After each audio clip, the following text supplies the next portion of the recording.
मेरे गांव परौख तथा आसपास के गांव के निवासीगण तथा इस अभिनंदन समारोह में प्रमुख रूप से उपस्थित राज्यपाल श्रीमती आनंदीबेन पटेल जी, मुख्यमंत्री श्री योगी आदित्यनाथ जी, उत्तर प्रदेश सरकार में राज्य मंत्री श्री अजीत सिंह पाल जी, सांसद डॉक्टर रामशंकर कठेरिया जी, सांसद श्री देवेंद्र सिंह भोले जी, देवियों और सज्जनों, आज मेरे आने से आपको जितनी खुशी है उससे ज़्यादा आपसे ज़्यादा मुझे खुशी है।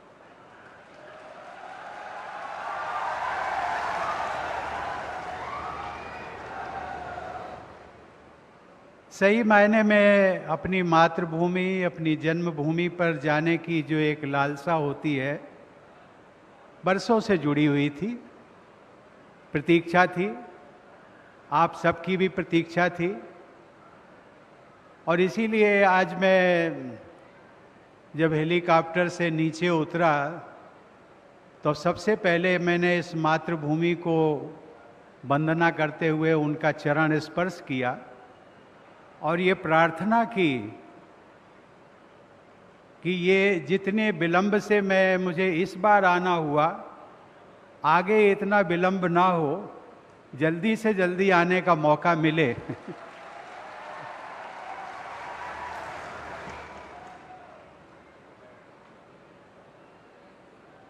बहनों और भाइयों, आप सबके बीच यहाँ पहुँचने के पहले मैं राज्यपाल महोदया और मुख्यमंत्री जी के साथ पथरी देवी मंदिर जाकर दर्शन किया और उनसे आशीर्वाद लिया। मुझे बाबा साहब डॉक्टर भीमराव अंबेडकर के स्मारक पर पुष्पांजलि अर्पित करने का भी सौभाग्य मिला। बरसों पहले मैंने देखा था, लेकिन आज जब वहाँ पर गया तो एक सामुदायिक केंद्र भी बनाया है, ग्राम पंचायत को उसकी व्यवस्था सौंपी गई है और मुख्यमंत्री जी ने आदेश भी दिया कि वहाँ पर बाबा साहब डॉक्टर अंबेडकर की जो प्रतिमा है वो एक भव्य प्रतिमा, संगमरमर की प्रतिमा वहाँ पर लगाई जाए। इसके पश्चात मैं अपने पुश्तैनी निवास का, जिसको जीर्णोद्धार कराने के बाद उसे हमने ग्रामवासियों के उपयोग के लिए मिलन केंद्र के रूप में दिया था, उसमें भी जाने का सौभाग्य मिला। आज मुझे उस मिलन केंद्र को ग्राम पंचायत को देने का जो निर्णय लिया था उसका आज मुझे संतोष हुआ। अन्यथा जिस प्रकार का गांव के मकान होते हैं, जीर्णोद्धार कराना बहुत बड़ी बात होती है, लेकिन अब मुझे लगता है और मुख्यमंत्री जी ने उसमें और भी सुझाव दिए कि इस मिलन केंद्र का उपयोग हम महिलाओं से संबंधित जो कार्यक्रम हों, उनकी बैठकें हों, उनके उत्थान के बारे में गोष्ठियां हों, उनके जीविकोपार्जन के संबंध में जो भी योजनाएं सरकार द्वारा चलाई जा रही, वो मिलन केंद्र में भी आयोजित की जा सकती हैं। आज उस मिलन केंद्र में जाकर के मुझे मेरे बचपन की यादें ताज़ा हो गई। इस गांव के बच्चे, खासकर बेटियों को शिक्षा की सुविधा प्रदान करने के उद्देश्य से निर्मित जिस वीरांगना झलकारी बाई इंटर कॉलेज का जिक्र किया मुख्यमंत्री जी ने, उस विद्यालय में भी जाने का मुझे सौभाग्य मिला। उसी विद्यालय से जुड़ा हुआ एक शंकर जी का मंदिर है, बहुत पुराना मंदिर है, उसमें भी जाकर के भगवान शंकर के दर्शन करने का सौभाग्य मिला। मित्रों, जिस पृष्ठभूमि में आप हैं वहीं हम भी हैं। आज देश के आप नागरिक हैं, मैं भी आपका जैसा नागरिक हूं। अंतर केवल इतना है, संविधान में राष्ट्रपति को देश का प्रथम नागरिक कहा जाता है, लेकिन पृष्ठभूमि आपकी और हमारी बराबर है। अर्थात हम सब बराबर के दर्जे के हैं। लेकिन कभी भी मैंने सपने में भी ये कल्पना नहीं की थी कि गांव से निकल करके एक सामान्य बालक देश के सर्वोच्च पद के दायित्व निर्वहन का उसे मौका मिलेगा। लेकिन हमारी लोकतांत्रिक व्यवस्था ने ये करके दिखा दिया। अब वो बातें नहीं हैं कि आपकी पारंपरिक, यदि परिवार में कोई राजनीतिक है, कोई प्रतिष्ठित परिवार है, तो उन्हीं के लोग जो है वो राज्यपाल और राष्ट्रपति बन सकते हैं।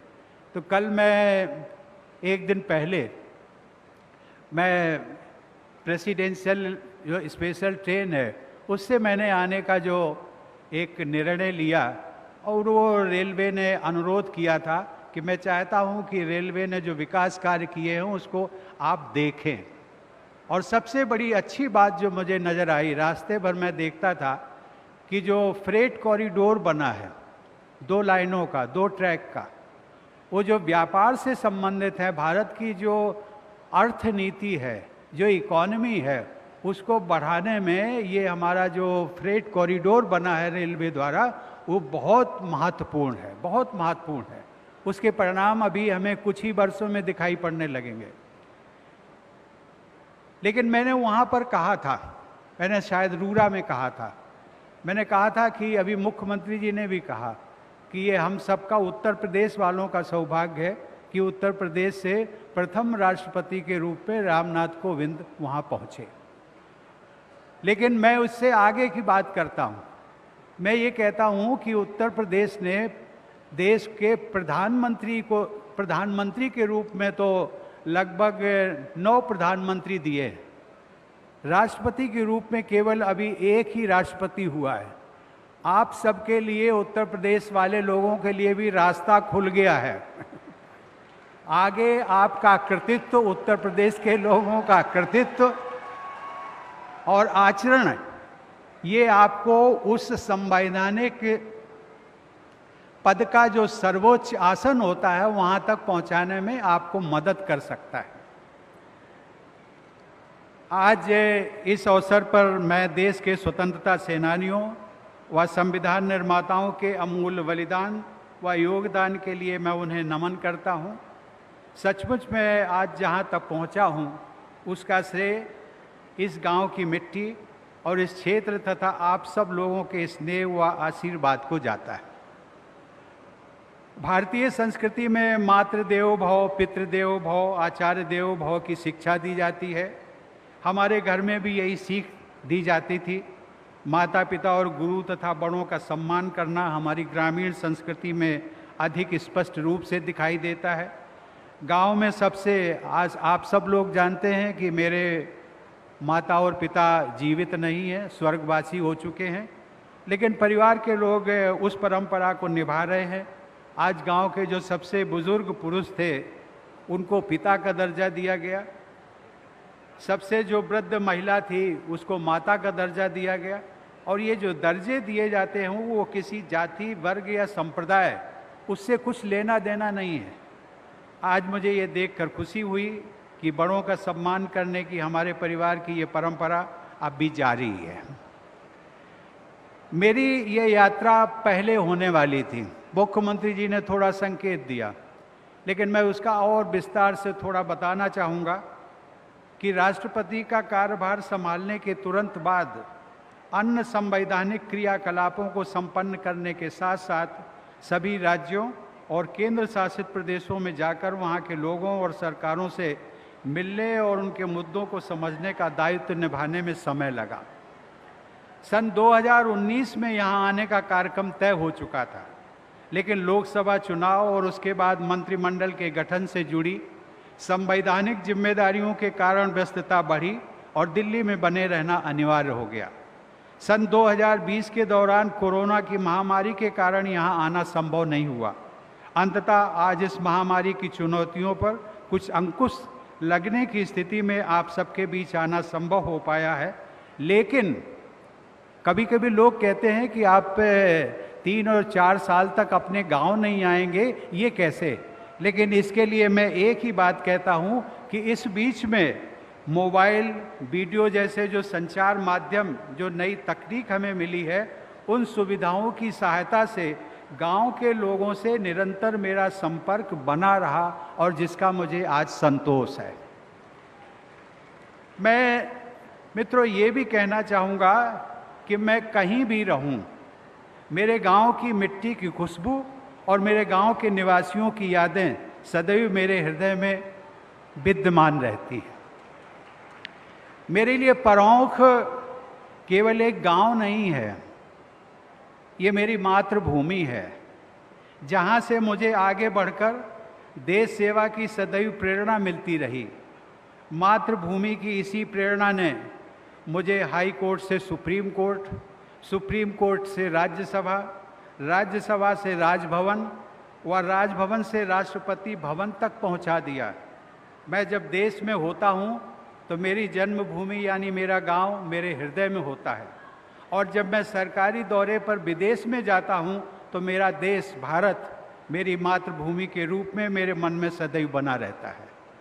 मातृभूमि के प्रति इसी कृतज्ञता का भाव लेकर आज मैं इस क्षेत्र की धरती को सत सत नमन करता हूँ। मिलेगा, आप सब लोगों को कष्ट हुआ होगा, मैं समझ सकता हूँ, कष्ट तो सबको होता है, लेकिन आपको जो मेरे से मिलने की, मेरे को देखने की जो ललक थी, उस ललक से मुझे अपने लोगों को, आप लोगों को देखने की ललक थी।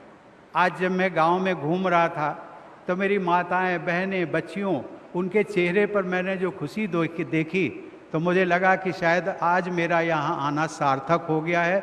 मैं पुनः आप सब लोगों के लिए बहुत बहुत धन्यवाद देता हूँ। धन्यवाद, नमस्कार, जय हिंद। बहुत बहुत धन्यवाद माननीय राष्ट्रपति जी, आपके हृदय स्पर्शी उद्बोधन के लिए और हमें अपनी स्मृतियों के साथ साझा करने के लिए।